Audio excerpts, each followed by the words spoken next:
Print media, electronic media, social media, mouth publicity ఈ teams ఉంటే మనం ఏమైనా చేయొచ్చని నిరూపిస్తున్నారు. మన హైకోర్టు న్యాయమూర్తి శ్రీనివాసరెడ్డి గారు వైఎస్ఆర్ కాంగ్రెస్ పార్టీకి సంబంధించి జగన్ మీదన కేసుని కొట్టివేయడం కావచ్చు, స్టే ఇచ్చేయడం కానీ మిగతాది ఇంకొకరికి బెయిలు ఇది ఇవ్వగానే ఆయన మీదన తీవ్రమైనటువంటి అటాక్ చేశారు. పత్రికల్లో అనుమానాలు రేకెత్తించేలా రాశారు. సోషల్ మీడియాలో బాగా ట్రోల్ చేశారు. చివరికి ఆయన ఆ పిటిషన్లు తీసుకోవడం మానేశారు. వీళ్ళు కోరిన కోరిక జరిగింది.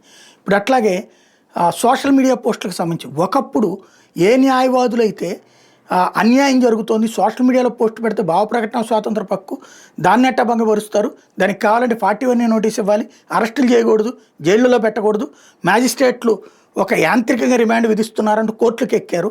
ఆ రోజుల్లో ఆ ఆర్డర్లు ఇప్పించి చివరికి ఎవరి మీదనా కూడా అరెస్టులు చేయకుండా జాగ్రత్త పడ్డారు.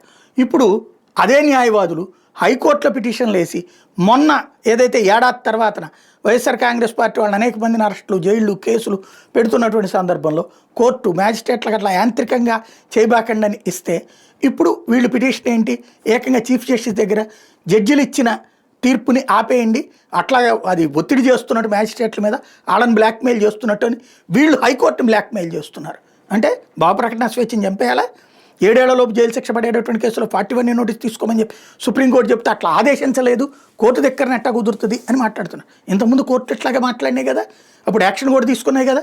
అసలు ఒక జడ్జి గారు అయితే రాష్ట్ర ప్రభుత్వం ఉండాలో లేదో నేను తేలుస్తాను అని చెప్పి దాకా వెళ్ళారు కదా. అప్పుడు చప్పట్లు కొట్టినటువంటి వాళ్ళు ఇప్పుడు రాష్ట్రంలో తేడా వచ్చేస్తుందట. మన ఇష్టం వచ్చినట్టు చేసేస్తున్నాం, చివరికి న్యాయస్థానాన్ని బ్లాక్మెయిల్ చేసే స్థితికి దిగజారిపోయారు.